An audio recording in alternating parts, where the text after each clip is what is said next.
So, question two, how can I manage my anxiety around the election? So, what's going on in our nervous system? Is it fight, flight, freeze, or fawn? Like the answer is yes, right? All of them. Like, which one is it? All of them, right? Doesn't really matter what your desired outcome for this election is.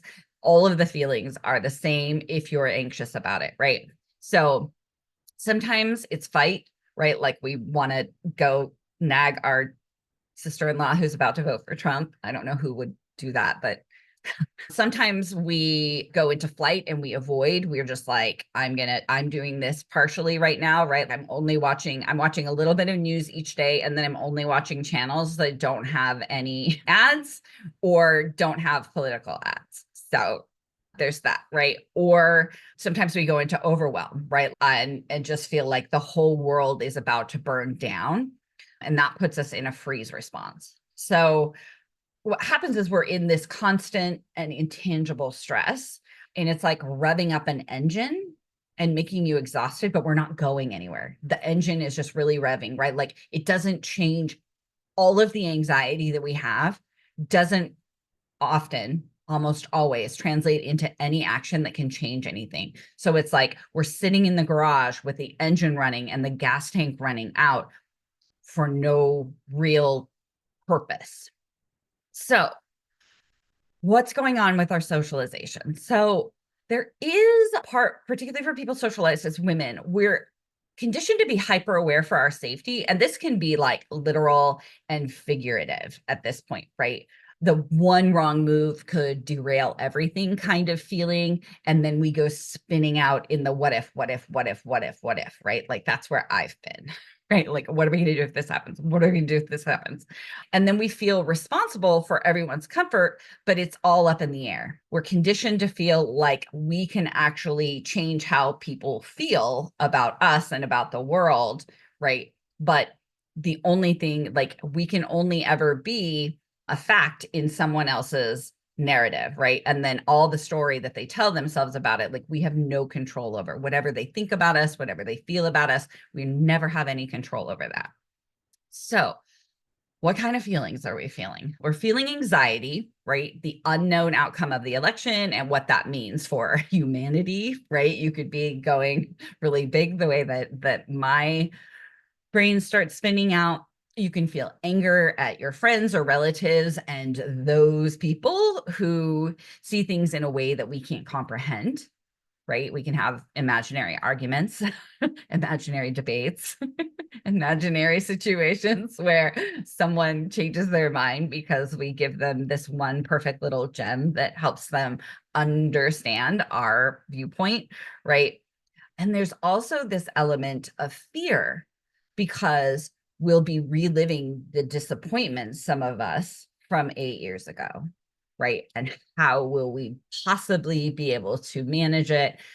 How much worse it could be this time, right? Like all of these thoughts that are creating so much fear and anxiety in us, right? And that's revving engine, and it doesn't have anywhere to go, and it doesn't have any positive sort of result from it.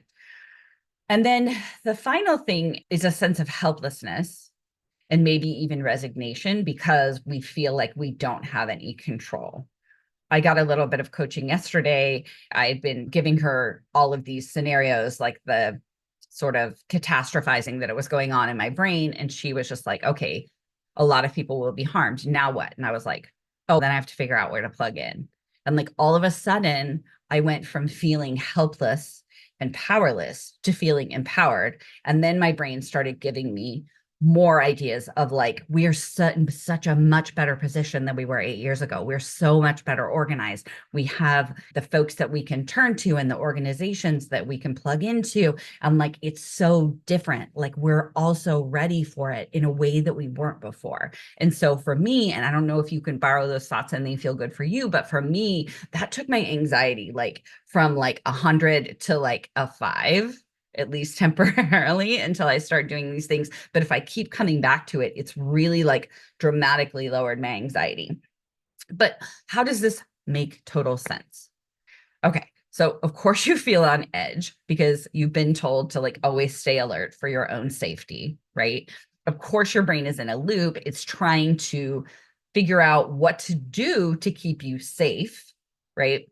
Of course the stakes feel high when you've been socialized to believe any shift can jeopardize all that you worked for, right? For women and people in marginalized identities, a lot of times we don't get a second chance, right? And so that can translate into something like this, where we feel like we've only got this one chance to figure it out. And if we don't, then we're totally screwed, right? And of course, your reaction feels out of proportion because society tells women that they're too emotional or they're overreacting. So, what do we do? So, what happens is the tension keeps building. It interrupts our sleep and it damages our interpersonal relationships, right? Like I'm only damaging my interpersonal relationship with my sister-in-law in my head. So then it's only hurting me. We spin out in the what ifs with no answers, right? And that makes us feel more helpless, like we're like revving that engine in a circle, right? It morphs into chronic exhaustion and sometimes even to resignation. So when I was preparing this yesterday, I also started thinking about there's a woman, Renee DiResta, and she's like the leading expert on like misinformation and disinformation. She has a book called Invisible Rulers that's really amazing.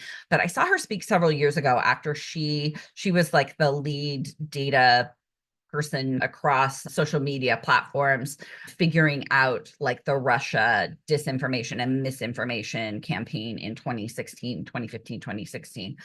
And so I always keep coming back to this one idea. And like, I hope maybe it encourages you to not feel resigned and to not completely unplug, like unplug for your own well-being, but don't just throw in the towel and give up. Because she talked about like a key objective of disinformation campaigns isn't necessarily to convince people of a single false narrative, but to create confusion, sow doubt, and make people feel so overwhelmed that they disengage altogether.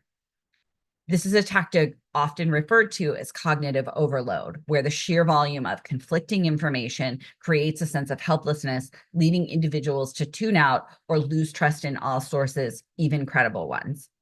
So I think there's something like that's the macro thing that we want to just make sure that we don't get so overwhelmed and frustrated that we become where we just give up and like let things that we don't want to happen.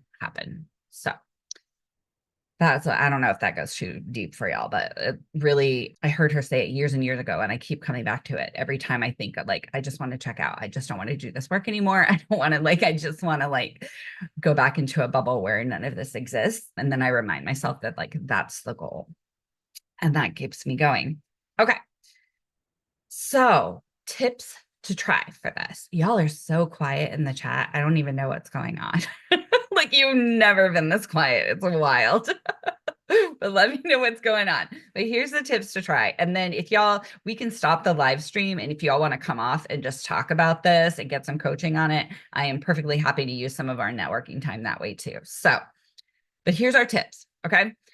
To complete the stress cycle, you need to have a care plan of like, this is the small, medium, and big things, right? Like if I'm feeling like I have one client who really likes like scented candles. And so she buys herself like these very fancy ones. I'm not a scented candle person. They make me sneeze, but like if that's your jam, do something like that, right? Like my plan is to scream into a pillow if I just really only have 1 minute and I just need to get it out, right? You can go cry.